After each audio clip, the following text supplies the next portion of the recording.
Mariel, huwag kang magkakamaling tawagin akong kuya sa harap nila. Hindi kita kilala. Umalis ka na bago mo patuluyin sirain ang buhay ko. Isang malakas na sampal ang nagpabaling sa aking muka. Ramdam ko ang hapdi, hindi lang sa pisingi, kundi hanggang sa kaibuturan ng aking puso. Sa gitna ng marangyang bulwagan, sa ilalim ng nagniningning na mga chandelier at mapanghusgang tingin ng mga alta sosyedad, tila gumuho ang mundo ko. Ang lalaking kaisa-isa kong kakampi, ang abot langit ang pasasalamat sa akin kanina dahil sa mga sakripisyo ko para sa pangarap namin. Ngayon, ikinakaila ako sa harap ng maraming tao. Ayan ba ang tinatawag mong kapatid, Adrian? O baka naman, isa lang siyang hamak na kabit na pilit kang inaahas sa akin? Nanunuya ang tinig ni Celine. Hinawakan niya ang braso ni Adrian ng may pagmamalaki, habang ang aking kapatid ay nanatiling nakatungo, walang kibo, at hinahayaang yurakan ng aking danggal. Isang cheap na pharmacist na nang aahas ng fiancé ng iba, walang iya! Sigaw ng isang bisita na sinundan ng bulungan ng iba pa. Yumuko ako para pulutin ang naputol kong kwintas na nalaglag sa sahig. Ang tanging alaalang iniwan sa akin ni nanay na binuwis ko ang buhay para ingatan. Pero bago ko pa ito mahawakan, tinapakan ito ni Celine gamit ang kanyang matulis na sapatos. Narinig ko ang paglagutok ng ginto, kasabay ng pagkadurog ng huling piraso ng aking tiwala sa sarili kong dugo at laman. Tumingin ako kay Adrian, nagbabaka sakaling makita ang kahit katiting na awa sa kanyang mga mata. Pero ang nakita ko lang ay ang takot. Takot na mawala ang pera at kapangyarihang inaalok ng babae nasa tabi niya. Dun ko napagtanto, sa gabing ito ng aking kaarawan, hindi regalo ang natanggap ko, kundi isang sumpa. Isang sumpa na magpapabago sa akin habang buhay.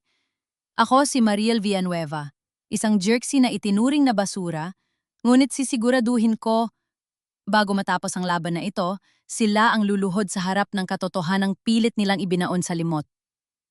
Mariel, huwag kang makakamaling tawagin akong kuya sa harap nila. Hindi kita kilala. Umalis ka na, bago mo patuluyan sirain ang buhay ko. Isang malakas na sampal ang nagpabaling sa aking muka. Ramdam ko ang hapdi, hindi lang sa pisingi, kundi hanggang sa kaibuturan ng aking puso.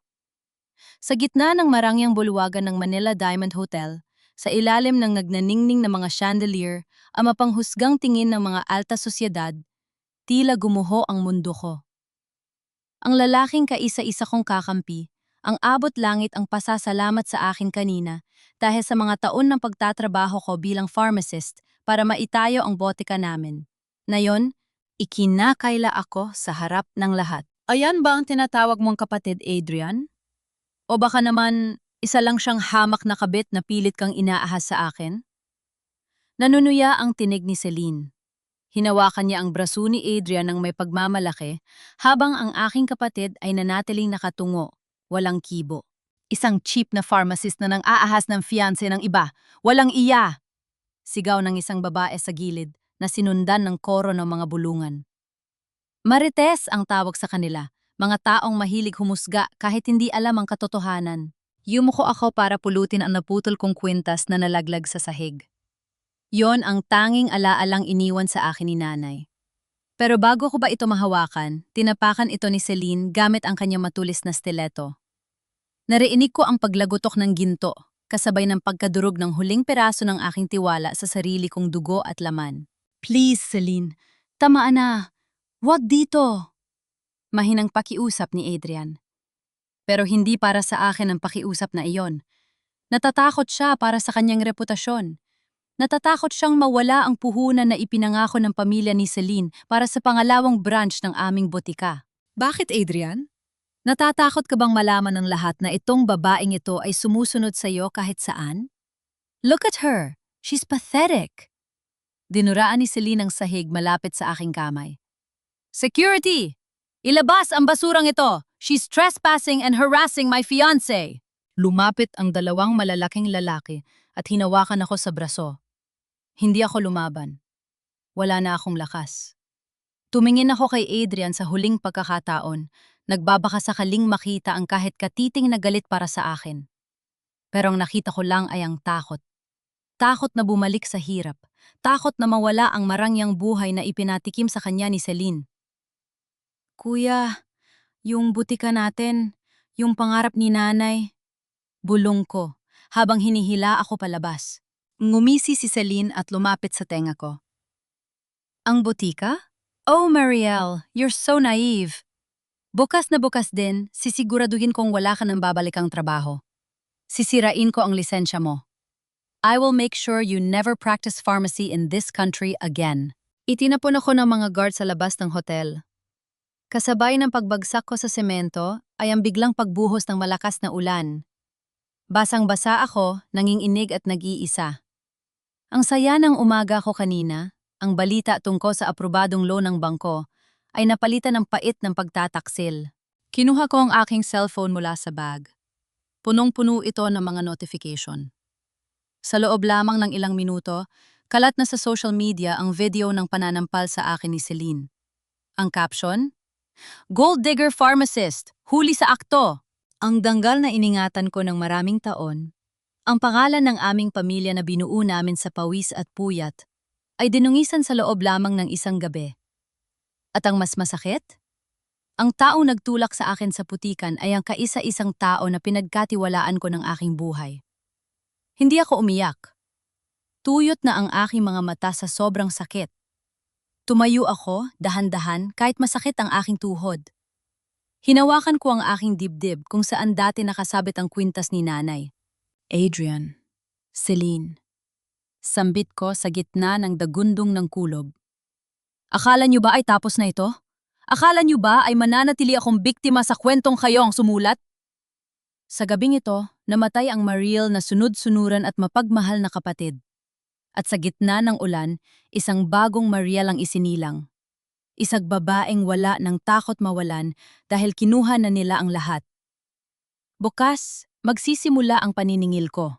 Pagising ko kinabukasan, hindi ang sikat ng araw ang sumalubong sa akin, kundi ang nakabibing katahimikan ng aming maliit na apartment sa Quezon City. Masakit ang buong katawan ko, lalo na ang aking pisngi na namamaga pa rin mula sa sampal ni Celine. Pero wala itong pait kumpara sa sakit na nararamdaman ko sa tuwing naalala ko ang mga mata ni Adrian kagabi. Narinig ko ang pagbukas ng pinto. Pumasok si Adrian, hindi makatingin ng diretso sa akin. May dala siyang maleta. Ang aking maleta. Kuya? Tawag ko. Umaasang ang lahat ng nangyari kagabi ay isang masamang panaginip lang. Umaasang hihingi siya ng tawad at sasabihing ititigil na niya ang kasal sa babaeng yon. Marielle. Kailangan mo munang umalis dito. Ang malamig niyang tugon. Inilapag niya ang maleta sa harap ko. Galit na galit si Celine. Sinabi niya sa mga magulang niya ang nangyari. Kung hindi ka mawawala sa paningin namin, babawiin nila ang puhunan para sa pangalawang branch ng botika. Pati ang mga supplier natin, kontrolado nila. Natawa ako ng mapait, isang tawang humahantong sa hikbi. Umalis? Dito ako nakatira, kuya. Kalahati ng renta nito galing sa sahod ko bilang pharmacist. Kalahati ng butikang yon, dugo at pawis ko ang naging puhunan. Huwag mo nang palakihin ang gulo, Marielle. Sigaw niya. Sa wakas ay tumingin na siya sa akin, pero puno ito ng inis, hindi awa. Kailangan nating magsakripisyo. Utang natin kay Celine ang lahat. Kung hindi dahil sa kanya, matagal na tayong nilamon ng utang ni tatay sa ospital noon. Isipin mo naman ang business natin. Business? Lumapit ako sa kanya, pilit na hinahawakan ng kanyang braso. Kuya, itinakwil mo ako kagabi. Hinayaan mong tapakan niya ang danggal ko. Pinanood mong sirain niya ang kwintas ni nanay. Namamatay na ang business natin sa kamay niya at hinahayaan mo siyang patayin din ang kapatid mo? Bigla niyang iwinaksi ang kamay ko. Huwag mo idamay si nanay dito. Ginagawa ko ito para sa atin. Narito ang kaanting pera. Magbakasyon ka muna sa Batangas doon kay Lola Amor. Doon, hindi ka nila mahahanap. Pagkatapos ng kasal, kapag maayos na ang lahat, tatawagan kita. Inilapag niya ang isang sobre ng pera sa mesa. Hindi ko yun ginalaw. Para sa akin, ang perang yun ay hindi tulong. Yun ay bayad sa pananahimik ko. Bayad sa pagkawala ng aking pagkatao. Hindi ako aalis, Adrian.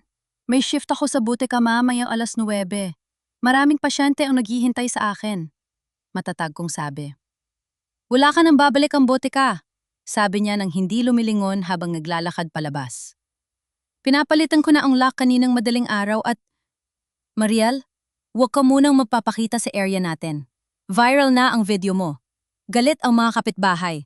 Sinasabi nilang naging mistress ka ng sarili mong bayaw. Nang hina ang aking mga tuhod. Napaupo ako sa malamig na sahig. Ang butika na itinayo namin mula sa wala, ang lugar kung saan ko ibinuhos ang lahat ng aking kaalaman para makatulong sa mga may sakit, na yon ay ipinagkakait na sa akin ng sarili kong kapatid. Kinuha ko ang aking bag at lumabas. Hindi ako naniwala sa kanya. Pumunta ako sa Villanueva Pharmacy. Umaasang nagbibiro lang siya. Pero pagdating ko dun, totoo ang sinabi niya. Isang bagong security guard ang nakatayo sa pinto. Ang aking mga gamit sa loob ng lalab, nakalagay sa mga cardboard box sa labas, para mga basura na itinambak sa gilid ng kalsada.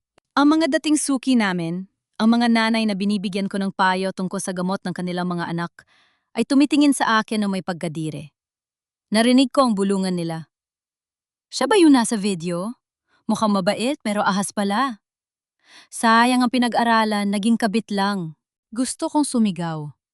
Gusto kong sabihin sa kanila na kapatid ko si Adrian, na si Celine ang baliw na nag-iimbento ng kwento.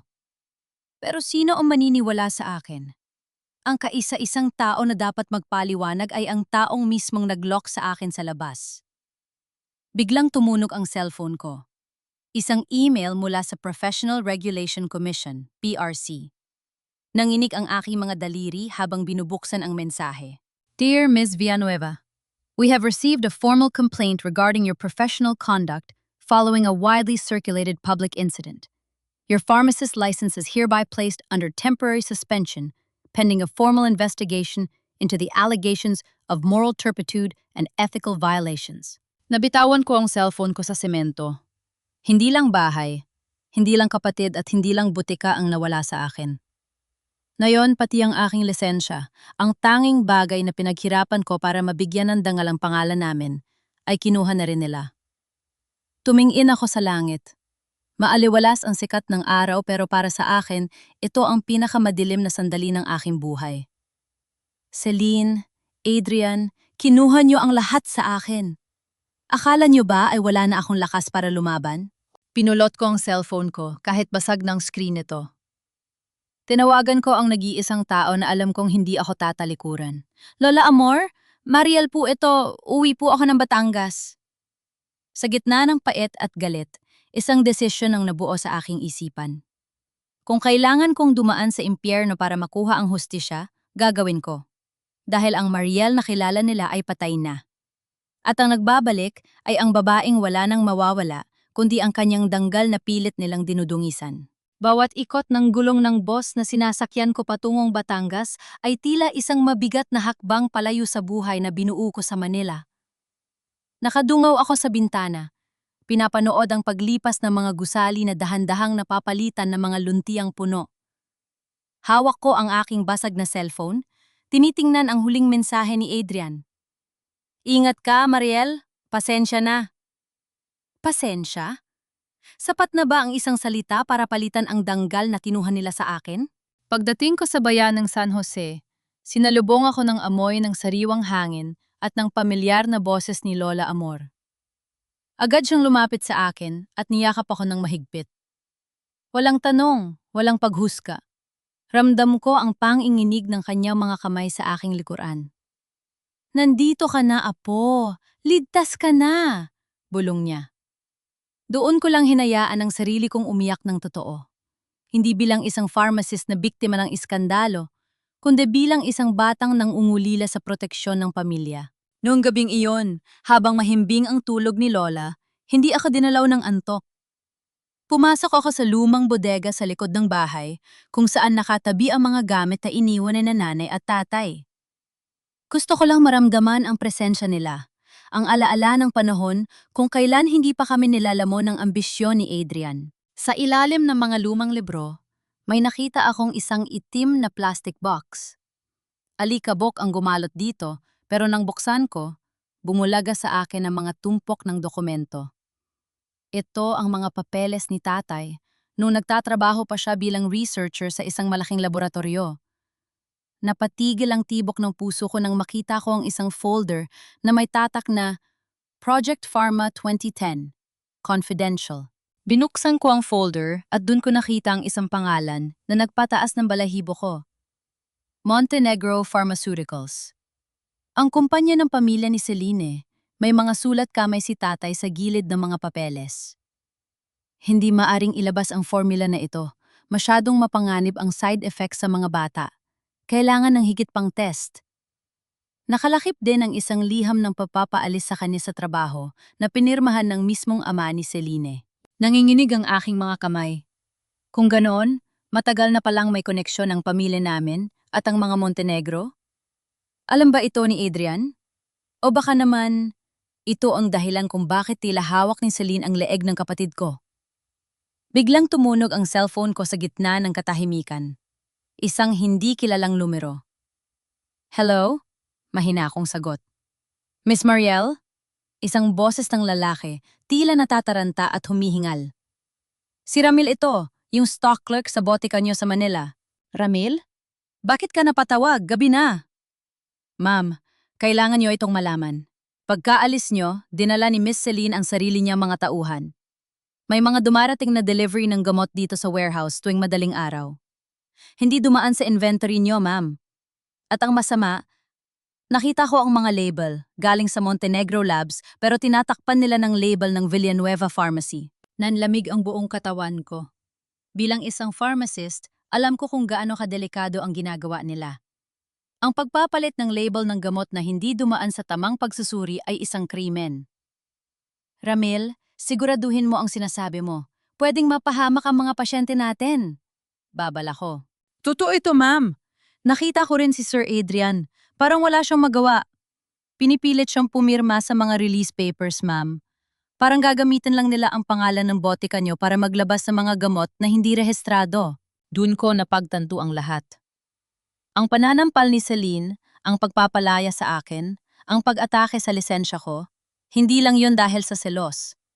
Ginawa niya yon para alisin ang tanging tao na marunong tumingin sa komposisyon ng gamot. Inalis niya ako dahil ako lang ang makakahalata sa lason na ipinapakain niya sa publiko gamit ang aming pangalan. Mariel? Narinig kong tawag ni Lola Amor mula sa pinto ng bodega. Ano ginagawa mo rito?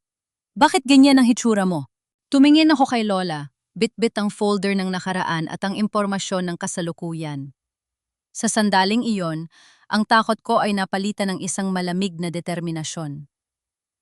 Lola, hindi lang po danggal ang kinuha nila sa akin, sabi ko ng may diin. Gusto nilang gamitan ang pangarap ni nanay para pumatay ng tao. Hindi ko hahayaang mangyari yon. Hindi ko na kailangang magtago sa Batangas. Ang mga bakas ng kahapon na natagpuan ko rito ay hindi lang alaala. Ito ay mga bala. Mga balang gagamitin ko para pabagsakin ang imperya ng mga Montenegro at iligtas ang aking kapatid mula sa sarili niyang kahinaan. Celine, akala mo ba ay naitapon mo na ako? Nagkakamali ka. Dahil ngayon, alam ko na ang lihim na pilit mong ibinabaon sa limot. Sa ilalim ng malawak na langit ng Batangas, kung saan ang tanging maririnig ay ang hampas ng alon at ang huni ng mga ibon, tila isang banyagang tunog ang bawat buntong hininga ko. Maaga pa lang ay gising na ako.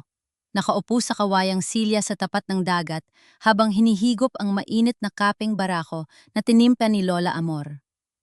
Ang pait ng kape ay tila sumasalamin sa pait na nararamdaman ko sa aking lalamunan. Lumapit si Lola Amor sa akin. Bit-bit ang isang maliit na mangkok ng mainit na pandesal. Apo, hindi sapat ang kape lang para harapin ang mundo. Kailangan mong kumain, malambot niyang sabi.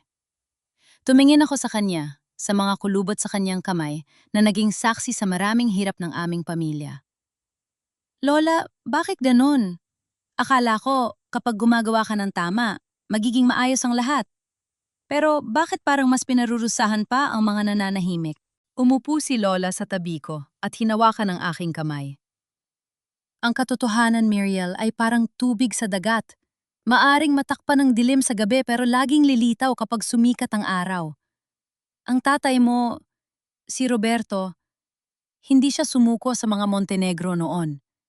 Pinili niyang mawala ng trabaho kaysa maging bahagi ng isang kasalanan. Alam niyo po ba ang tungkol sa Project Pharma 2010? Tanong ko, habang inilalabas ang folder na nakuha ko sa bodega. Tumango si Lola. Ang kanyang mga mata ay tila naglakbay pabalik sa nakaraan. Iyan ang dahilan kung bakit kami naghirap. Ang pamilya ni Celine, ang mga Montenegro, ay matagal nang gumagamit ang kapangyarihan para baluktutin ang batas. Nung namatay ang tatay mo, sila pa ang nagkunwaring tumulong sa ospital. Yon ang utang na loob na laging isinusumbat ni Adrian sa akin. Pero hindi nila alam. Pinabayaran na natin ang utang na yon ng higit pa sa nararapat. Napatitig ako sa dagat. Ang utang na loob na sinasabi ni Adrian ay isang tanikala. Ginagamit ni Celine ang utang na yon para gawing sunod-sunuran ng kapatid ko. Pero ang mas malaking tanong ay kung hanggang saan ang alam ni Adrian sa krimen ng mga Montenegro. Pumasok ako sa loob ng bahay at kinuha ang maliit na supot kung saan nakatago ang naputol kong kwintas. Inilabas ko ang mga piraso ng ginto, ang medalyon ni nanay na tinapakan ni Celine. Gamit ang isang maliit na plais at sulo, sinimulan kong pagdugtungin ang mga link ng kwintas. Bawat pihit ko sa ginto ay tila isang panata. Ang bawat sugat sa aking daliri habang inaayos ang kwintas ay nagpapaalala sa akin na ang pagbuo muli ng dangal ay masakit, pero posible. Hindi ko hahayaang manatiling durug ito, nanay. Bulong ko habang pinagmamasdan ang muling nabuong kwintas. Gaya ng kwintas na ito, bubuuin ko rin ang pangalan natin. At gaya ng mga gamot na nilalaso nila, ilalabas ko ang katotohanan. Hindi sapat na malaman ko, lang ang sikreto nila. Kailangan ko ng ebidensya na hindi nila kayang itangi. Kung totoo ang sinabi ni Ramil na gumagamit sila ng peking label sa aming botika, kailangan kong makakuha ng sample ng mga gamot na yon. Kailangan kong bumalik sa Maynila, pero hindi bilang ang Mariel na kilala nila. Kinuha ko ang aking laptop at sinimulang isearch ang mga balita tungkol sa Montenegro Pharmaceuticals. Nakita ko ang mga larawan ni Celine at Adrian sa mga charity event. Nakaangiti. Tila mga anghel na tumutultun sa mahihirap. Pero sa likod ng mga niting yon ay ang mga boteng may maling label at ang mga pasyenteng maaaring mapahamak. Lola, aalis po ako sandali. Paalam ko kinahapunan. San ka pupunta, apo? Mapanganib sa Maynila. May pag-aalalang tanong ni Lola. Hindi po ako magpapakita sa kanila, Lola. Magmamasid lang ako. Kailangan ko malaman kung ano ang totoong nangyayari sa butika namin. Kung hahayaan ko silang ituli ito, baka hindi lang lisensya ko ang mawala, kundi ang buhay ng mga taong nagtitiwala sa atin. Bago ako umalis, isinuot ko ang muling nabuong kwintas. Mabigat ito sa aking leeg, isang paalala ng responsibilidad. Kinuha ko ang aking lumang salamin at isang malapad na sombrero. Hindi na ako ang pharmacist na pwedeng api-apihin.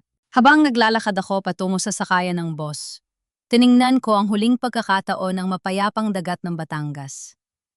Ang kapayapaan ito ang nais kong makuha muli. Ang kapayapaan ng isang malinis na konsensya. Celine, akala mo ay naitapon mo na ako sa malayo, pero hindi mo alam, ang bawat hakbang ko pabalik ay ang simula ng iyong pagbagsak. Dahil ang isang pharmacist na marunong sa lason ay alam din kung paano ito gagawing gamot para sa katarungan. Bumalik ako sa Maynila, na tila isang anino. Nakasuot ako ng malaking hoodie, face mask at salamin. Isang anyo na malayo sa masayahing pharmacist na dati ay bumabate sa bawat suki sa kanto. Ang lungsod na dati ay nagbibigay sa akin ng pag-asa, na yon ay tila isang malaking bitag na handang lumamon sa akin. Nakipagkita ako kay Ramil sa isang madilim na sulok ng isang fast food chain malapit sa aming botika. Baka sa mukha niya ang takot, pabalik-balik ang tingin sa pinto. Ma'am Mariel, but idumating kayo. Hindi ko na po kaya ang konsensya ko. Bulong niya habang iniabot sa akin ang isang maliit na paper bag. Anong nasa loob nito, Ramil? Tanong ko habang binubuksan ang supot. Yan po ang mga sample ng gamot na dumarating tuwing madaling araw. At ito po, inilabas niya ang ilang piraso ng papel na lukot-lukot. Yan ang mga luma at bagong label na nakita ko sa basurahan ng warehouse. Kinuha ko ang isang bote ng antibiotic. Sa ilalim ng liwanag ng cellphone, sinuri ko ang batch number. Nanlamig ang aking mga kamay. Bilang pharmacist, kabisado ko ang mga code na ito. Ang gamot na ito ay dapat ay na-recall na sa merkado 2 taon na ang nakakaraan dahil sa kontaminasyon. Pero pagtingin ko sa label na nakadikit sa ibabaw, ang expiration date ay pinalitan. Magtatagal pa raw ito ng 3 taon. Diyos ko. Napahawak ako sa aking bibig. Ito, ang Project Pharma na nakita ko sa folder ni tatay. Binubuhay nila ang mga patay na gamot para pagkakitaan. Hindi lang yan, ma'am. Dagdag ni Ramel. Naririnig ko si Miss Celine sa opisina. Sinasabi niya sa mga kausap niya sa telepo na ang Villanueva Pharmacy ang magiging clearing house. Kapag may nangyaring masama sa mga pasyente, ang pangalan niyo ang madudungisan, hindi ang Montenegro Labs. Isang matalin na sakit ang rumaan sa aking dibdib. Ginamit nila ang lisensya ko, ang pangalan ng pamilya ko, para maging panangga sa kanilang krimen. Pero may mas masakit pang balita na naghihintay sa akin. Ramel, ang Kuya Adrian ko, alam ba niya ito? Yumuko si Ramel. Iyan po ang masama, ma'am. Nakita ko po si Sir Adrian na pumipirma sa mga inventory sheets. Galit na galit siya nung una. Nag-aaway sila ni Miss Celine sa loob ng opisina. Pero narinig ko si Miss Celine, sabi niya, gusto mo bang mabulok sa kulungan gaya ng tatay mo? Pumirma ka kung ayaw mong ilabas ko ang ebidensya ng maling reseta mo noon. Halos hindi ako makahinga.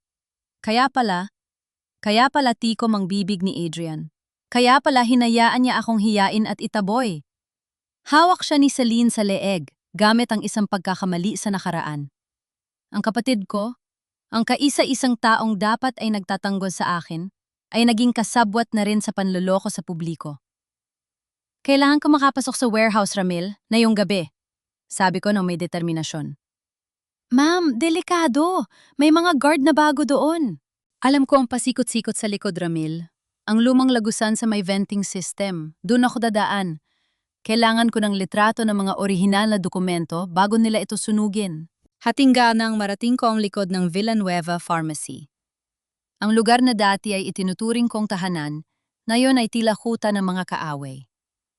Gamit ang flashlight ng aking phone na binalutan ng itim na tela para hindi masyadong maliwanag, gumapang ako sa makitid na lagusan hanggang sa makarating sa itaas ng warehouse.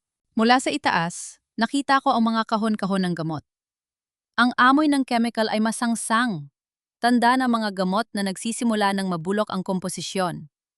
Nakita ko rin ang mga makina na ginagamit para sa mabilisang pagpapalit ng label. Bumaba ako ng dahan-dahan at nagtungo sa opisina ni Adrian. Nanginginig ang aking mga kamay habang binubuksan ang kanyang drawer. Doon, nakita ko ang isang kontrata. Hindi lang ito tungkol sa puhunan. Ito ay isang kasunduan na ililipat ang buong pagmamay-ari ng Villanueva Pharmacy sa pangalan ni Celine Montenegro pagkatapos ng kasal. Walang hiya ka, Celine. Bulong ko. Biglang bumukas ang ilaw sa labas ng warehouse. Narinig ko ang kalansing ng mga susi at ang pamilyar na batas ng sapatos, ang boses ni Celine. Siguraduhin niyo na may de-deliver ang lahat ng ito sa mga provincial hospital bukas. Gusto ko bago ang kasal, malinis na ang warehouse na ito. Utos niya sa kanyang mga tauhan. Paano po si Sir Adrian? Nagtatanong po siya tungkol sa mga reports. Tanong ng isang lalaki. Hayaan mo ang lalaking yan. Wala siyang bayag. Takot lang niyang mawala ang luho niya. Basta pirma lang niya ang kailangan natin, pagkatapos nun, pwede na siyang itapon kasama ng kapatid niyang basurera. Napatago ako sa ilalim ng lamesa, pinipigilan ang aking paghinga. Ang bawat salita ni Celine ay parang lason na unti-unting pumapatay sa natitira kong pagmamahal sa aking kapatid. Pero kasabay nito, isang apoy ang nagliyab sa aking puso. Hindi na lang ito tungkol sa sampal sa hotel. Hindi na lang ito tungkol sa nawalang lisensya. Ito ay tungkol sa libu-libong buhay na itinataya nila para sa pera. Nang makaalis sila, mabilis kong kinuhaan ng litra, to ang lahat ng dokumento at ang mga peking gamot. Pero bago ako makalabas, may napansin ako sa basurahan ni Adrian. Isang punit-punit na litrato namin ni nanay at tatay. Kinuha ko ang piraso ng litrato at isinilid sa aking bulsa.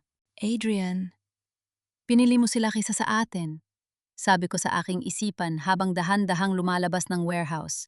Pero sisiguraduhin ko na ang mga gamot na ito ang magiging mitsa ng inyong pagbagsak. Sa labas, madilim pa rin ang langit pero para sa akin malinaw na ang lahat. Alam ko na ang kanilang lihim. At ang lihim na ito ang gagamitin ko para bawiin ang lahat ng kinuha nila sa akin. Pati na ang kapatid na matagal ko nang nawala. Ang Maynila sa gabi ay parang isang halimaw na kumikislap ang mga mata. Maingay, magulo, at puno ng panganib. Namamalagi ako sa isang mumurahing lodge sa tapat ng monumento. Malayo sa mga lugar na madalas naming puntahan ni Adrian. Ang bawat kalabog ng pinto sa pasilyo ay nagpapatalon sa puso ko. Hawak ko ang aking bag na naglalaman ng kamera at mga kopya ng dokumento. Ito na ang aking buhay ngayon. Isang espiya sa sarili kong lungsod. Pero bago ko ibigay ang lahat ng ito sa mga otoridad, may isang tanong na bumabagabag sa akin. Wala na ba talaga si Kuya Adrian? Kahit itinaboy niya ako, kahit ikinato niya ako, bahagi pa rin ng puso ko ang umaasang biktima lang siya. Gusto ko siyang makita sa huling pagkakataon. Hindi bilang kalaban kundi bilang kapatid. Nag-abang ako sa parking lot ng botika namin bandang 10:00 ng gabi. Alam kong ito ang oras ng pag-uwi niya. Mula sa madilim na sulok ng isang malapit na sari-sari store, nakita ko ang pagdating ng mamahaling sasakyan ni Celine. Lumabas si Adrian mula sa botika. Ang dating masigla at maayos niyang tindig ay napalitan ng pagkakuba. Ang kanyang mukha ay tila tumanda ng 10 taon sa loob lamang ng ilang linggo. Bakit ang tagal mo? Bulyaw ni Celine pagkababa ng bintana ng kotse. Hindi man lang siya bumaba para salubungin ang kanyang fiancé. Marami lang inasikasong paper, Celine, yung mga bagong batch ng mga gamot. Mahinang sagot ni Adrian. Siguraduhin mo lang na walang palpak, Adrian. Alam mo naman ang nakataya rito. Ang pangalan ng pamilya ko at ang kalayaan mo. Sabi ni Celine sabay abot ng isang panyo. Punasan mo ang pawis mo. Nakakadiri ka, para kang basag sisiw. Nakita ko kung paano nanginghinig ang kamay ni Adrian habang tinatanggap ang panyo. Walang kibo, walang reklamo. Para siyang isang asong sunod-sunuran sa kanyang amo. Doon, nadurog ang huling piraso ng pag-asa ko. Ang kapatid ko ay hindi lang biktima. Pinili niyang maging alipin kapalit ng karangyaan at takot. Sa galit at pait, hindi ko napansin na lumabas ako ng bahagya sa anino ng poste. Isang pagkakamali na muntik nang maging mitya ng katapusan ko. Eksaktong lumingon si Celine sa direksyon ko habang inaayos ang side mirror ng kotse. Huminto ang mundo ko. Nagtagpo ang aming mga mata sa refleksyon ng salamin. Mariel? Bulong ni Celine, pero sapat na para marinig ko sa katahimikan ng gabi. Pagkatapos ay nanlaki ang kanyang mga mata at nagbago ang kanyang ekspresyon, mula sa pagkabagot patungo sa isang mapanganib na ngiti. Adrian! Si Mariel! Nandun siya! Ano? Saan? Gulat na tanong ni Adrian. Huwag kang tanga! Nandun sa tapat ng store! Sigaw ni Celine sabay turo sa akin. Hulihin niyo siya! Huwag niyo siyang hayaang makatakas. Doon na nagsimula ang kaguluhan. 2 bodyguard ni Celine ang mabilis na tumakbo patungo sa kinaroroonan ko. Mariel! Tumakbo ka na! Narinig kong sigaw ni Adrian, pero agad siyang sinampal ni Celine sa loob ng kotse. Hindi na ako nag-iisip. Kumaripas ako ng takbo patungo sa mga makikitid na eskinita ng Caloocan. Ramdam ko ang bigat ng bag ko, pero mas mabigat ang kaba sa aking dibdib. Narinig ko ang yabag ng mga sapatos ng mga lalaking humahabol sa akin. Huwag ka tumigil! Dito! Sigaw ng isang lalaki sa likuran ko. Pumasok sa isang madilim na eskinita na puno ng mga basura. Muntik na akong madulas sa basang semento, pero pilit akong bumangon. Nakita ko ang isang paparating na jeepney sa dulo ng kanto. Humahagibis ito, pero wala na akong ibang pagpipilian. Para! Para po! Sigaw ko habang tumatakbo. Tumalon ako sa likuran ng jeep, kahit hindi pa ito lubusang humihinto. Napasubsob ako sa sahig ng sasakyan, hinihingal at nanginginig. Lumingon ako sa likod at nakita ko ang 2 bodyguard na naiwan sa kanto, galit na sumisigaw habang papalayo ang jeep. Miss, okay ka lang? Tanong ng isang matandang pasahero. Hindi ako makasagot. Napahawak lang ako sa aking bag. Ligtas ako. Sa gayon. Kinuha ko ang aking cellphone at tiningnan ang mga litratong kinuha ko sa warehouse. Muntik na akong mahuli, pero mas tumibay ang loob ko. Celine, akala mo ba ay matatakot mo ako? Ngayon, alam ko na kung gaano ka kadesperadong pigilan ako. At ang takot mo ang aking magiging lakas. Bumaba ako sa kabilang bayan at lumakad patungo sa isang maliit na internet cafe. Kailangan kong i-upload ang lahat ng ito sa isang secure na cloud account. Habang naglalakad, naramdaman ko ang malamig na hangin ng gabi. Tumingin ako sa malayo sa direksyon kung saan nandoon ang butika namin. Adrian, binigyan kita ng pagkakataon. Blong ko sa sarili ko. Pero mas pinili mo ang panyo ni Celine kaysa sa kamay ng sarili mong kapatid. Handa ka na ba? Dahil sa susunod na magkita tayo, hindi na luha ang iaalay ko sa'yo, kundi ang katotohanang wawasak sa mundong binuo nyo sa kasinungalingan. Huminga ako ng malalim at pumasok sa loob ng cafe. Ang laban na ito ay hindi na lang tungkol sa pagtatago. Ito ay tungkol sa paniningil. Hindi na ako anino. Ngayong umaga, sa ilalim ng maliwanag na sikat ng araw, tumayo ako sa tapat ng Villanueva Pharmacy. Nakasuot ako ng isang simpleng puting blusa, maayos ang buhok, at suot ang aking muling nabuong kwintas. Kahit wala na akong lisensya, ang puso ko ay nananatiling isang pharmacist. Isang tagapagligtas, hindi isang mamamatay tao. Huminga ako ng malalim at pumasok sa loob. Ang amoy ng gamot na dati ay nagbibigay sa akin ng ginhawa. Ngayon ay tila balason sa aking pang-amoy dahil sa alam ko. Ma'am Marel? Bulong ng isang counter clerk na dati kong tinuruan. Nanlaki ang kanyang mga mata, tila nakakita ng multo. Bakit po kayo nandito? Baka makita kayo ni Miss Celine. Hindi ko siya sinagot. Lumapit ako sa isang ginang na kasalukuyang bumibili ng antibiotic para sa kanyang anak. Huwag niyo pong bibilhin ang batch na yan, Aling Myrna. Mahinahon ngunit matatag kong sabi. Napatigil ang ginang. Mariel, ikaw ba yan? Bakit? Sabi sa balita. Huwag niyo nang intindihin ang balita. Sabi ko sabay turo sa bote ng gamot. Tingnan niyo ang label. Ang batch number na yan ay may problema sa komposisyon. Hindi gagaling ang anak niyo riyan. Baka lalo lang siyang mapahamak. Anong kaguluhan ito? Isang matinis na boses ang bumalat sa buong botika. Lumingon ako. Si Celine, suot ang kanyang mamahaling damit at tila ba reyna ng botekang hindi naman sa kanya. Kasunod niya si Adrian na tila ba naging anino na lang ng babaeng ito.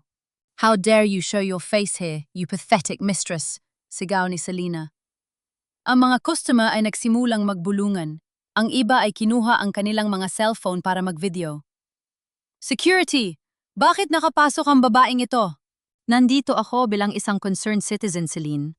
Sabi ko, diretso ang tingin sa kanyang mga mata. Pinapaalalahanan ko lang ang mga customer natin, o baka dapat kong sabihing biktima nyo, na ang mga gamot na ibinebenta nyo rito ay galing sa relabeled batches ng Montenegro Labs. Nanligalig ang mga mata ni Celine. Nababaliw ka na! Wala kang lisensya, Marel! Isa kang basurang pharmacist na tinanggalan ng karapatan magsalita tungkol sa gamot. Tumingin ako kay Adrian. Kuya, papayagan mo ba ito? Alam mo ang batch na hawak ni Aling Myrna. Alam mong galing yan sa Project Pharma 2010? Sabihin mo ang totoo. Napayo ko si Adrian. Nanginginig ang kanyang mga labi pero walang salitang lumalabas. Adrian, don't listen to her! Bulyaw ni Celine. Pagkatapos ay lumingon siya sa mga tao. Huwag kayo maniwala sa kanya. Bitter lang siya dahil hindi niya nakuha ang fiancé ko at ang share sa butikang ito. She's mentally unstable. Talaga, Celine? Inilabas ko ang isang maliit na bote mula sa aking bag, ang sample na nakuha ko sa warehouse. Kung ganoon, bakit hindi natin ipatest ang boteng ito sa harap ng DOH? Bakit kailangan palitan ng label kung ang gamot ay ligtas? Sa isang iglap, nawala ang poise ni Celine. Sinubukan niya tiyang hablutin ang bote, pero mabilis ko itong nailayo. Security! Get her out of here! Now! Sigaw niya. Halos magwala na sa galit. 2 guard ang marahas na humawak sa aking mga braso. Bitawan niyo ako! Kaya akong lumakad mag-isa! Sigaw ko. Bago nila ako tuluyang mailabas, lumingon ako kay Celine at sa mga taong nanonood. Maaari niyo akong paalisin dito, pero hindi niyo mapapaalis ang katotohanan. Celine, ang bawat pisong kinikita mo sa lason na ito ay may katapat na buhay. At sisiguraduhin kong ikaw ang magbabayad. Itinapo nila ako sa labas ng butika.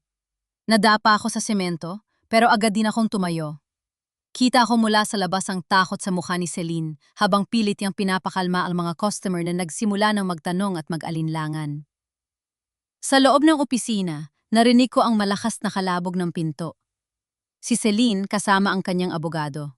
Ate Vargas, gigil na sabi ni Celine habang nakadungaw sa bintana at nakatingin sa akin. Hindi na sapat ang sirain ng lisensya niya. Masyado siyang marami ng nalalaman. I want her gone. Gawin mo ang lahat. Bago ang kasa sa susunod na linggo. I don't care about the cost. Siguraduhin mong hindi na siya makakapagsalita kailanman. Masusunod, Miss Montenegro. Sagot ng abogado sa malamig na tinig. Naglakad ako palayo sa butika. Ramdam ko ang panganib na nakabuntot sa akin. Pero sa unang pagkakataon, nakita ko ang takot sa mga mata ng aking mga kaaway. Hindi na ako ang biktima. Ako na ang mitsa ng kanilang pagbagsak. Malamig ang gabi, pero mas malamig ang pawis na namumuo sa aking noo habang nakaupo ako sa loob ng isang madilim na internet cafe. Alam kong binabantayan na ang bawat galaw ko. Sa bawat kanto, tila may mga matang nakatingin, pero hindi ako pwedeng huminto. Kung ang layunin ni Celine ay patahimikin ako, ang layunin ko naman ay pilitin siyang sumigaw. Sigurado ka ba rito, Mariel? Tanong ni Ramil sa kabilang linya ng telepono. Masyadong mapanganib ang plano mo. Kapag nalaman ni Miss Celine na hawak mo ang audit reports ng Montenegro Labs, hindi lang guards ang ipapadala niya. Iyon mismo ang gusto ko, Ramil. Sagot ko habang tinititigan ang mga numero sa screen. Ang Montenegro Pharmaceuticals ay isang hungkad na kaharian. Baon sila sa utang. Kaya nila gustong sakupin ang Villanueva Pharmacy ay para gamitin ang aming malinis na record para makakuha ng bagong loan sa mga foreign investors. Kapag nalaman ng mga investors na peke ang mga gamot at bangkarot ang kumpanya, tapos na si Celine. Gamit ang isang dummy account, nagpadala ako ng isang email sa lahat ng major news outlets sa Maynila at sa Board of Directors ng Montenegro Labs. Pero hindi ko ibinigay ang lahat. Naglakip lang ako ng isang pahina, isang teaser ng ebidensya ng bankruptcy. At ang pinaka-importante, nagpadala ako ng isang mensahe kay Adrian. Kuya, hawak ko ang audit report. Alam ko na ang totoo na ginagamit niyo lang ang butika para pagtakpan ng utang ng mga Montenegro. Magkita tayo sa lumang warehouse bukas ng gabi. Ibigay mo ang mga original na pirma mo at hindi ko ilalabas ang lahat. Ito na ang huling pagkakataon mong iligtas ang sarili mo. Alam kong hindi lang si Adrian ang makakabasa nito. Sigurado akong binabantayan ni Celine ang bawat text ni Adrian. Ang mensaheng yon ay hindi pa anyaya sa pag-uusap. Iyon ay isang tain. Isang bitag para sa isang hayop na desperadong itago ang kanyang baho. Kinabukasan, naramdaman ko ang tensyon sa paligid. Isang itim na sasakyan ang nakasunod sa boss na sinakyan ko. Hindi ako kinabahan. Sa halip, numiti ako sa ilalim ng aking mask. Kagatin mo ang pain, Celine, bulong ko. Nagpalit-palit ako ng sasakyan. Pumasok sa mga mall, at lumabas sa ibang pinto hanggang sa maligaw ko ang mga sumusunod sa akin. 8:00 ng gabi, narating ko ang lumang warehouse ng gamot, ang lugar kung saan nagsimula ang lahat ng baho nila. Madilim ang paligid. Tanging ang liwanag ng buwan ang tumatagos sa mga butas ng bubong. May amoy ng alikabok at mga sirang chemical. Inihanda ko ang aking cellphone at itinakbo ang isang live stream application. Ngunit hindi ko muna ito sinimulan. Itinago ko rin ang isang digital recorder sa ilalim ng isang tumpok na mga lumang kahon. Maya-maya, narinig ko ang lagutok ng mga tuyong dahon sa labas. Isagsasakyan ang huminto. Bumukas ang pinto ng warehouse at pumasok ang isang anino. Mariel? Boses ni Adrian, nang inhinig ang kanyang tinig, puno ng takot. Nandito na ako. Ibigay mo na sa akin ang report. Maawa ka, Mariel. Mapapatay ako ni Celine kapag lumabas yan. Nasaan ang mga dokumento, kuya? Ang mga pinirmahan mong peking inventory?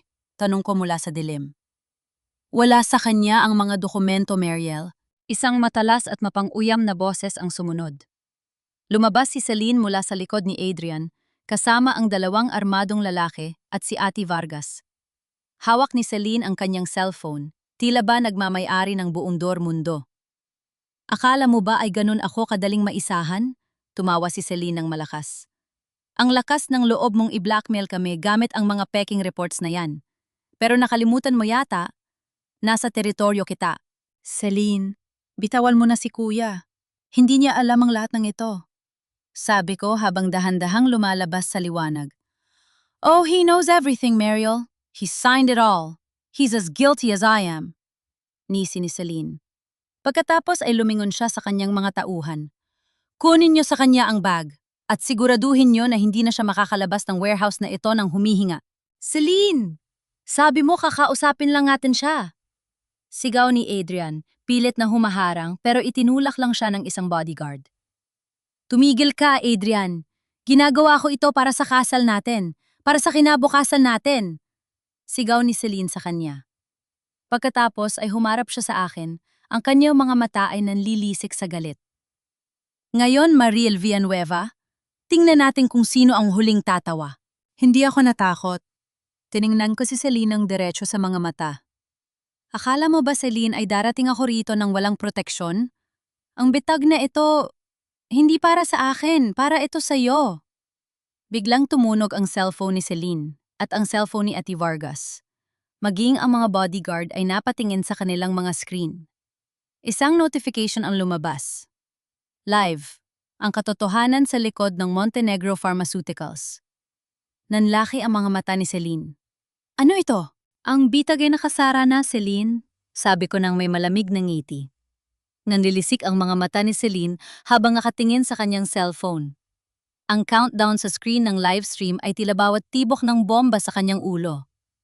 Sa galit, ibinalibag niya ang kanyang mamahaling phone sa semento. Walang hiya ka! Akala mo ba matatakot mo ako sa isang pipit-aping livestream na yan? Sigaw ni Celine. Ang kanyang boses ay nanginginig sa pot. Wala nang makakapanood niyan kapag naging abo na kayong lahat dito. Lumingon siya sa kanyang mga bodyguard. Ibuhos ang gasolina, na yon na. Sunugin ang lahat ng ebidensya, sunugin ang babaeng yan. Celine, wag! Iba na ito! Papatay tayo ng tao! Sigay ni Adrian, pilit na humahawak sa braso ni Celine. Pero isang malakas na tulak ang isinagot ni Celine, dahilan para mapaupo si Adrian sa sahig na puno ng alikabok. Tumahimik ka, Adrian. Kung hindi dahil sa akin, matagal ka nang mabulok sa kulungan. Ngayon, manood ka kung paano ko tatapusin ang problema natin. Nagsimumang kuumalat ang masangsang na amoy ng gasolina sa loob ng warehouse. Naramdaman ko ang lamig ng likido sa aking mga paa. Nakatali ang aking mga kamay sa isang bakal na poste, at ang tanging nagagawa ko lang ay panuorin ang pag-aapoy ng isang lighter sa kamay ng isa sa mga tauhan ni Celine. Sa isang iglap, sumiklab ang apoy. Dahil sa mga chemical at lumang gamot sa loob, mabilis na lumiyab ang paligid. Ang kulay kahel na liwanag ay sumasayaw sa mga dingding, nagbibigay ng nakakatakot na anyo sa mukha ni Celine. Mariel! Sigaw ni Adrian. Pilit na bumabangon pero hinarangan siya ng mga bodyguard ni Celine patungo sa labas. Hayaan mo siya, Adrian! Halahak ni Celine. Ang kanyang tawa ay tila galing sa ilalim ng lupa. Dito siya nababagay, sa gitna ng basurang ito. Alam mo ba, Mariel? Ang tatay mo, si Roberto, ganyan din ang hitsura niya nung huling gabi niya sa laboratory. Oo, napatigil ako sa paghila sa aking mga tali. Anong sinasabi mo, Celine? Anong kinalaman mo kay tatay? Lumapit si Celine sa akin, kahit mainit na ang paligid. Ang kanyang mukha ay puno ng kasamaan. Masyadong matuwid ang tatay mo. Akala niya mapipigilan niya ang Project Pharma 2010. Akala niya mapapabagsak niya ang pamilya ko dahil lang sa prinsipyo niya sa medisina. Kaya kinailangan naming gumawa ng paraan. Anong ginawa niyo? Tanong ko. Ang boses ko ay halos mapatid sa halo-halong takot at galit. Pinalitan namin ang maintenance na gamot niya.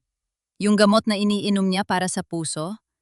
Peking gamot yon, Marel. Galing sa sarili namin lab. Pinanood namin siyang unti-unting manghina hanggang sa atakehin siya sa puso. At ang nanay mo? Namatay siya sa lungkot dahil sa aksidenteng yon. Ang pamilya niyo, matagal na naming pag-aari ang buhay niyo. Hayop ka, Celine! Sigaw ni Adrian mula sa malayo. Ang kanyang boses ay puno ng pait at pagsisisi. Sabi mo, namatay sila sa natural na dahilan. Sabi mo, tinulungan niyo kami dahil sa utang na loob. At naniwala ka naman, Adrian, dahil mahina ka. Dahil mas mahal mo ang pera kaysa sa katotohanan. Sagot ni Celine nang hindi lumilingon. Humarap siya muli sa akin. Ngayon, Muriel, oras na para sumunod ka sa kanila. Mawawala ang lahat ng dokumento, mawawala ang lahat ng saksi.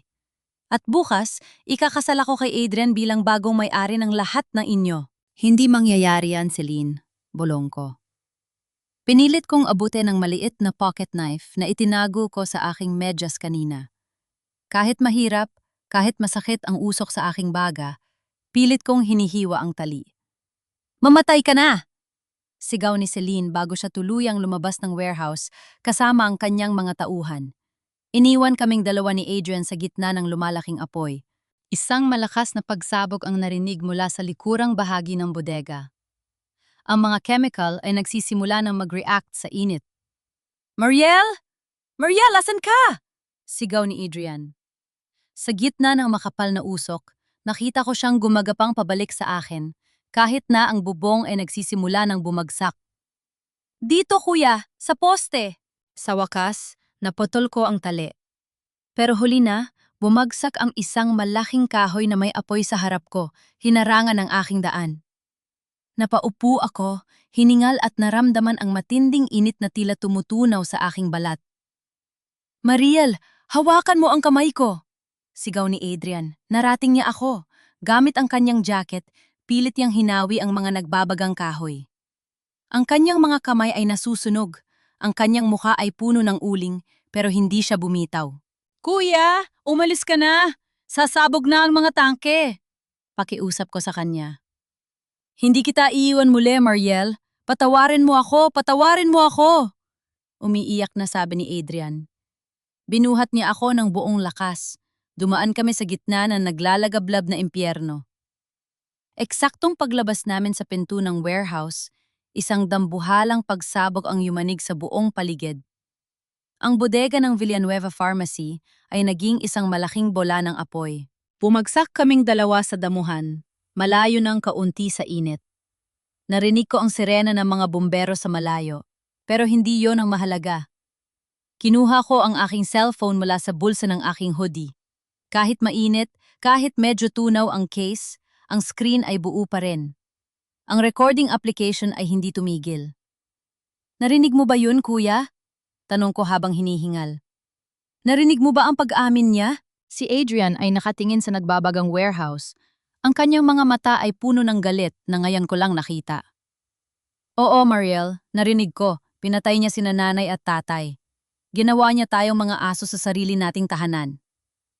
Hinawakan ni Adrian ang aking kamay, ang kanyang mga kamay na puno ng paltos dahil sa apoy. Tapos na ang pagiging sunod-sunuran ko, Mariel. Sisiguraduhin ko ang pagbabayaran niya ang bawat luhang ibinuhos mo at ang bawat buhay na kinuha niya. Tiningnan ko ang apoy. Dun, sa gitna ng panganib, natagpuan ko muli ang aking kapatid.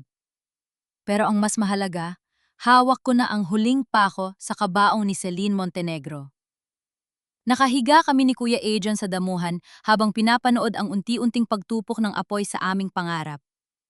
Ang bodega ng Villanueva Pharmacy ay abo na, ngunit sa gitna ng pagkawasak na iyon, may isang bagay na nabuo. Ang aming pagkakaisa. Mariel, patawarin mo ako! Hagulgol ni Adrian. Hawak niya ang kanyang mga kamay na puno ng paltos, pero alam ko mas masakit ang sugat sa kanyang konsensya. Naging bulag ako. Minahal ko ang pera at ang maling tao. Akala ko binibigyan ko kayo ng magandang buhay. Pero hinahayaan ko na palang lapastanganin ng mga Montenegro ang alaala ni nanay at tatay. Hinawakan ko ang kanyang kamay, binaliwala ang dumi at uling. Kuya, hindi pa huli ang lahat. Narinig mo siya. Inamin niya ang lahat. Hindi lang tayong biktima rito, pati ang libu-libong tao na iinom ng mga gamot na yon. Inilabas ko ang aking cellphone. Ang screen ay basag, pero ang recording ay buo. Pinindot ko ang play. Ang boses ni Celine, matalim at puno ng kasamaan, ay muling umalingongaw sa gabi. Pinalitan namin ang maintenance na gamot niya. Peking gamot yon, Mariel. Ang pamilya niyo, matagal na naming pag-aari ang buhay niyo. Napapikit si Adrian, tila bawat salita ay isang saksak sa kanyang dibdib. Kailangan nating pumunta sa pulis, Mariel, na yun din. Hindi, kuya. Pigil ko sa kanya. Alam mo kung gaano kalakas ang mga Montenegro? May mga koneksyon sila sa korte, sa media at sa pulisya. Kapag ibinigay natin ito ngayon, baka bukas ay mawala na ang ebidensya o baka tayo pang mabaliktad. Anong balak mo? Tanong ni Adrian, may bakas ng takot at paghanga sa kanyang mga mata. Sa susunod na linggo ang kasal nyo, di ba? Ang kasal ng taon na inaabangan ng buong Maynala. Sabi ko nang may malamig na ngiti. Gusto ni Celine ng atensyon? Ibibigay natin sa kanya ang pinakamalaking show sa buhay niya. Lumipas ang ilang araw. Habang ang lahat ay naniniwala na ako ay namatay sa sunog, dahil yon ang pinalabas ni Celine sa balita upang maging malinis ang kanyang landas, nanatili akong nakatago.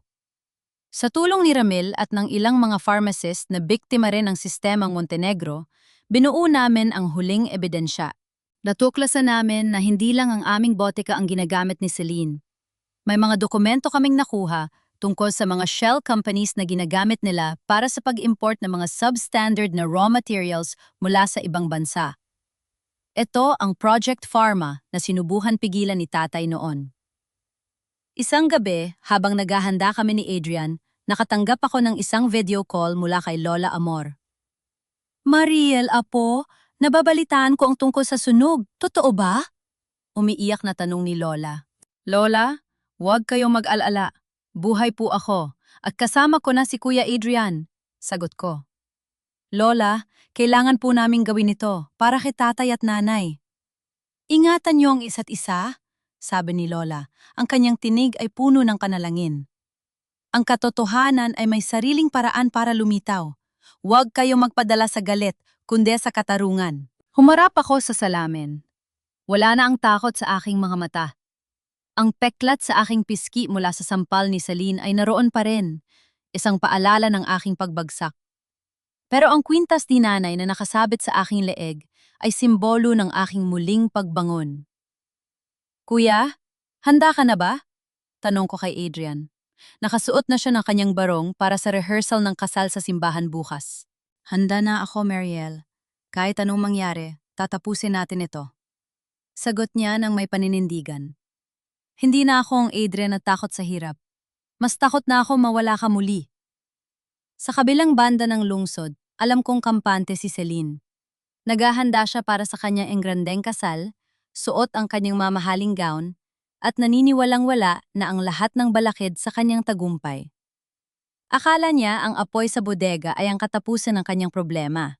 Hindi niya alam, ang apoy na iyon ang nagbigay liwanag sa daan patungo sa kanyang kapahamakan. Celine Montenegro, tamasahin mo ang huling gabi ng iyong kalayaan.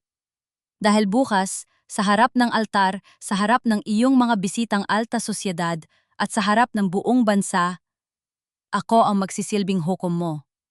Ang I do na inaasahan mo ay magiging I confess, at ang altar na akala mo ay simula ng iyong bagong buhay ay magiging entablado ng iyong pagbagsak.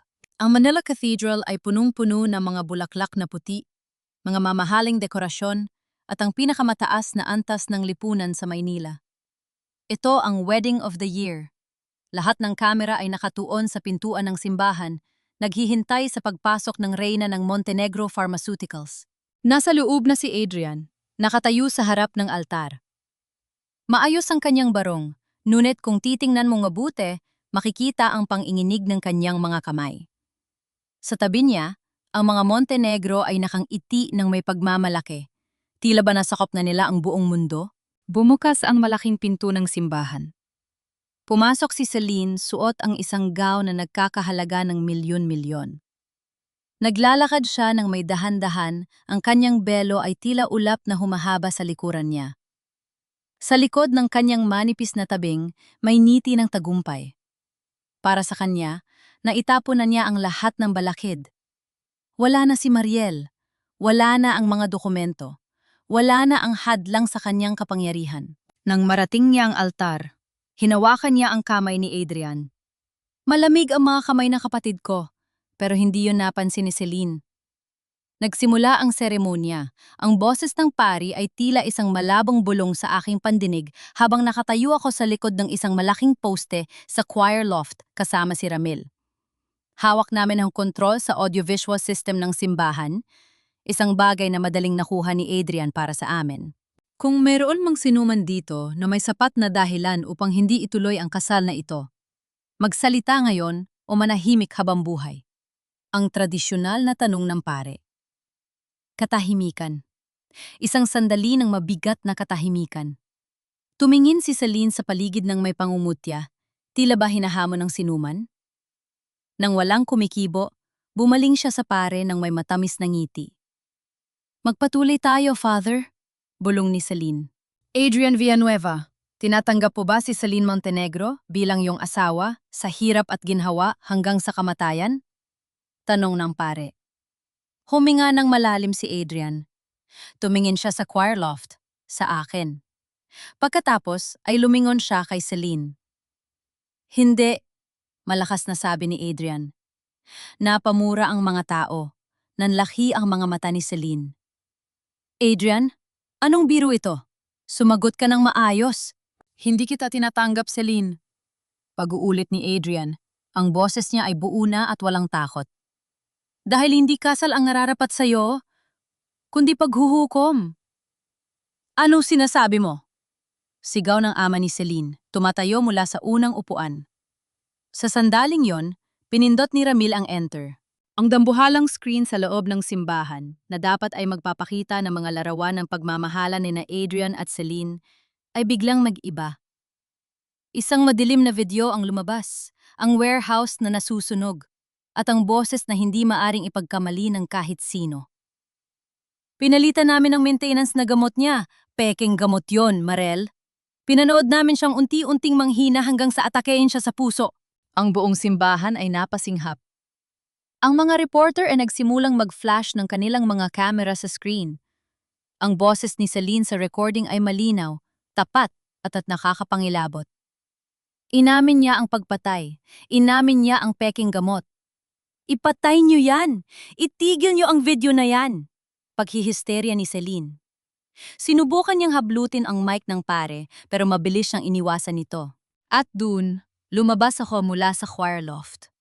Dahan-dahan akong bumaba sa hagdan, suot ang aking puting blusa at ang muling nabuong kwintas ni nanay. Ang bawat hakbang ko sa gitna ng aisle ay tila ba pagyanig ng lupa sa ilalim ng mga paa ni Celine. Mariel? Sigaw ni Celine. Ang kanyang mukha ay naging putla na tila ba nakakita ng multo. Patay ka na! Pinatay kita! Nagkakamali ka, Celine. Sabi ko nang marating ko ang harap ng altar. Ang katotohanan ay hindi namamatay sa apoy. Lalo lang itong tumitibay. Peki ang video na yan! Inedit yan! Sigaw ni Celine sa mga tao.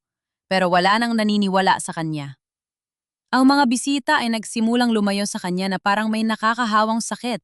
Hindi lang video ang dala ko, Celine. Sabi ko sabay abot ng isang tumpok ng mga dokumento sa mga pulis na kapapasok lang sa pintuan ng simbahan. Narito ang mga original audit reports, ang listahan ng mga substandard materials at ang testimony ani Ramil at ng iba pang mga empleyado na pinilit mong manahimik. Lumapit ang mga pulis kay Celine. Miss Celine Montenegro, you are under arrest for multiple counts of fraud, violation of the pharmacy law, and for the murder of Roberto and Elena Villanueva. Bitawan niyo ako! Hindi niyo alam kung sino ang kinakalaban niyo! Nagwala si Celine. Ang kanyang mamahaling gown ay nayurak, ang kanyang belo ay napunit, at ang kanyang mukha na dati ay puno ng poise ay naging mukha ng isang desperadong kriminal. Adrian, tulungan mo ako! Mahal kita! Tiningnan siya ni Adrian na may pandidiri. Hindi mo kailanman nalaman ang kahulugan ng pag-ibig, Celine. Ang tanging minahal mo ay ang sarili mo at ang kapangyarihan mo. Patawarin ka ng Diyos. Dahil ako, hindi kita mapapatawad. Habang hinihila si Celine palabas ng simbahan sa harap ng 12-12 ng kamera, tumingin siya sa akin. Ang kanyang mga mata ay puno pa rin ng put. Pero hindi ako natakot. Ninitiyan ko siya. Isang ngiti ng isang babaeng sa wakas ay nakuha na ang kanyang kalayaan. Naiwan kami ni Adrian sa harap ng altar. Lumapit siya sa akin at niyakap ako ng mahigpit. Tapos na, Mariel. Tapos na. Hindi pa, kuya.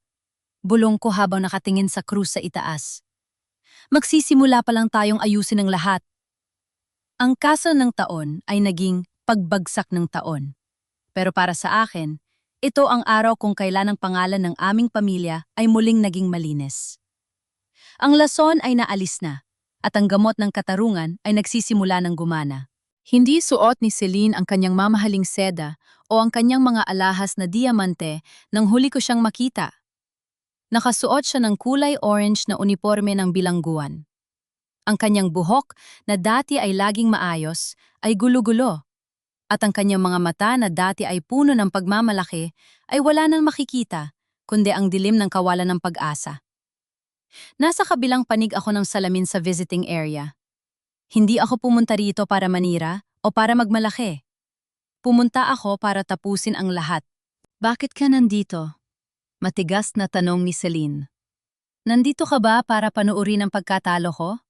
Masaya ka na ba, Mariel? Wala na ang pamilya ko. Wala na ang kumpanya namin. Nakuha mo na ang gusto mo. Hindi ko kailanman ninaisa na sirain ang buhay mo, Celine. Mahinahon kong sagot. Ikaw ang gumawain yan sa sarili mo sa bawat boteng may maling label na inilabas mo. At sa bawat kasinungalingang itinanim mo. Nandito ako dahil gusto kong malaman mo na kahit ano pang gawin mong pagtatago sa katotohanan, lagi itong makakahanap ng daan para lumabas. Tumawa siya ng mapait, isang tawang walang katuwaan. Katotohanan? Sa mundong ito, pera ang katotohanan. Nagkataon lang na mas naging matalino ka sa huli. Hindi ito tungkol sa talino, Celine. Tungkol ito sa konsensya. Sabi ko habang tumatayo.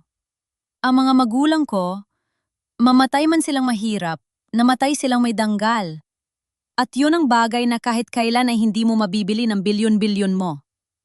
Paalam, Celine. Sana sa loob ng rehas na yan, mahanap mo ang kapayapa ang pilit mo ipinagkait sa amin. Paglabas ko ng kulungan, sinalubong ako ng sariwang hangin. Sa kabilang dako, si Adrian ay abala sa paglilinis ng aming lumang botika. Hindi na siya ang executive na laging nakasuot. Nakasuot siya ng simpleng t-shirt at maong, pawisan, habang pinipintahan ang bagong karatula. Bilang bahagi ng kanyang sentensya para sa pagiging accomplice dahil sa pananahimik at pagpirma sa ilalim ng pananakot, binigyan siya ng korte ng mahabang oras para sa community service at mabigat na multa. Nawala sa kanya ang lahat ng kanyang ipon, ngunit sa unang pagkakataon, nakikita ko siyang nakangiti ng totoo. Mariel! Halika, tingnan mo ito! Tawag niya sa akin. Itinaas niya ang bagong karatula. Hindi na lang ito Villanueva Pharmacy. Nakasulat doon, Villanueva and Mom's Legacy, Community Drugstore. Yan ang nararapat, sabi ko habang tinutulungan siyang ayusin ang mga istante. Alam ko, Mariel, na hindi sapat ang paghingi ko ng tawad, sabi ni Adrian habang nakatitig sa akin. Gugugulin ko ang natitirang buhay ko para patunayan na karapat-dapat ako maging kapatid mo. Hindi muna ako magiging manager. Gusto kong magsimula bilang assistant mo. Gusto kong matutunan muli ang pagpapahalaga sa bawat buhay na tinutulungan natin. Niyakap ko si Adrian. Ang mahalaga, kuya, ay nandito ka na mula. Ang pamilya ay hindi nasusukat sa tagumpay, kundi sa kung paano tayo bumabangon matapos ang bawat pagkakamali. Sa muling pagbubukas ng aming butika, dagsa ang mga tao. Hindi para makisismis, kundi para magpasalamat. Ang PRC ay formal nang ibinalik ang aking lisensya nang may public apology para sa maling suspension. Ang mga pasyenteng dati ay nalinlang na mga Montenegro ay binigyan ng gobyerno ng tamang gamot at suporta gamit ang mga nakumpiskang yaman mula sa mga Montenegro. Isang hapon, pumunta kami ni Adrian at Lola Amor sa sementeryo. Inilapag namin ang mga puting bulaklak sa harap ng punto ni nanay at tatay. Tatay, nanay, malinis na po ang pangalan niyo. Bulong ko habang hinahaplos ang marmol. Hindi na po kayo biktima lang ng nakaraan. Kayo na po ang naging inspirasyon para sa kinabukasan. Hinawakan ni Lola Amor ang aming mga kamay. Naririnig nila kayo, mga apo. At sigurado ako nakangiti sila dahil nakikita nilang magkayakap ang dalawang taong pinakamahalaga sa kanila. Habang lumulubog ang araw, nakita ko ang aking sarili sa refleksyon ng medalyon ni nanay na suot ko pa rin. Wala na ang takot. Wala na ang pait. Ang bawat lason ng nakaraan ay naging gamot na nagpatibay sa aking pagkatao. Ang pangalag Villanueva ay hindi lang basta pangalan sa botika. Ito ay simbolo ng paninindigan, ng katotohanan at ng walang hanggang pagmamahal sa pamilya. Tapos na ang laban. At sa wakas, malaya na kaming muling mangarap. Isang taon ang mabilis na lumipas mula nang yanigin ng iskandalo ng mga Montenegro ang buong bansa.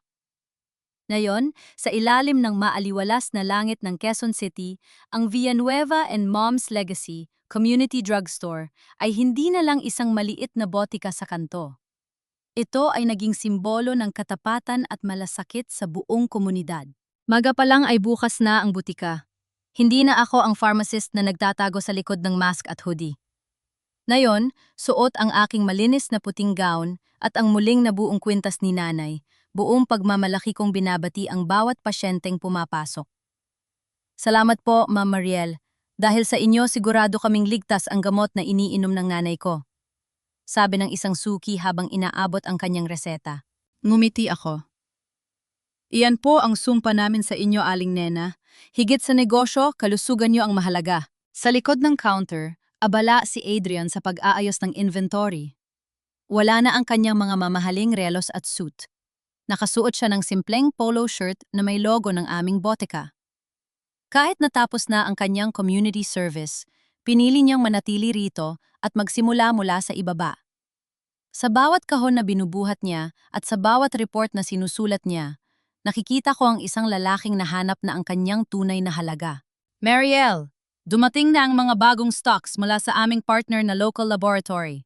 Na-double check ko na ang lahat ng batch numbers, lahat ay pasado sa standards. Ulat ni Adrian sa akin ng may pagmamalaki. Magaling, kuya, sagot ko habang tinatapik ang kanyang balikat. Yan o kailangan natin. Walang shortcuts, walang daya. Lumingon si Adrian sa akin. May bakas pa rin ang hiya sa kanyang mga mata, pero puno na ito ng pag-asa.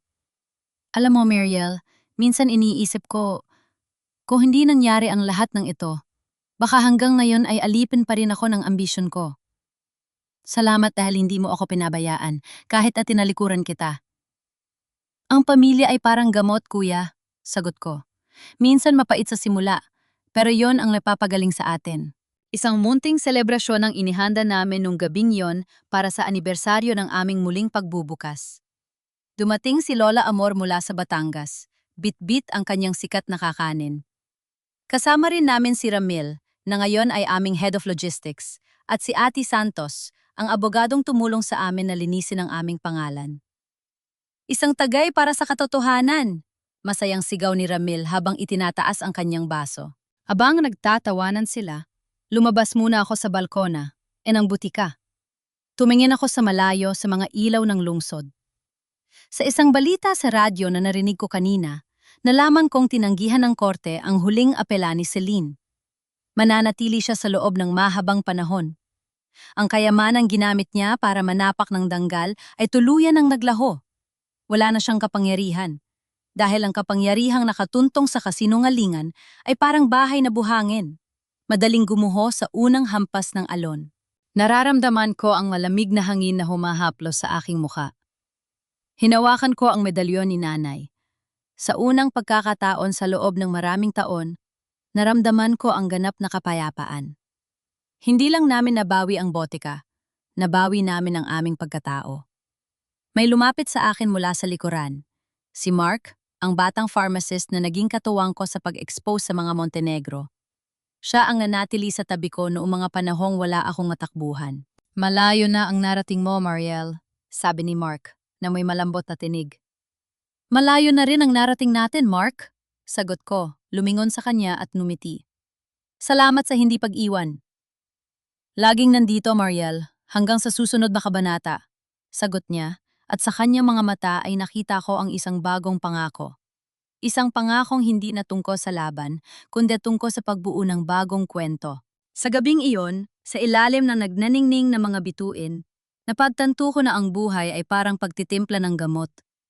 Kailangan ng tamang balanse ng pait at tamis, ng hirap at ginhawa. At sa huli, ang pinakamabisang lunas sa lahat ng sakit ay ang katotohanan, katarungan, at ang pagmamahal na hindi kailanman sumusuko. Ako si Mariel Villanueva, ang pharmacist na itinapon sa putikan, ngunit bumangon ng may mas makinang na danggal. At ito ang aking kwento. Isang kwento ng paghilom, pagpatawad, at isang tunay na bagong simula.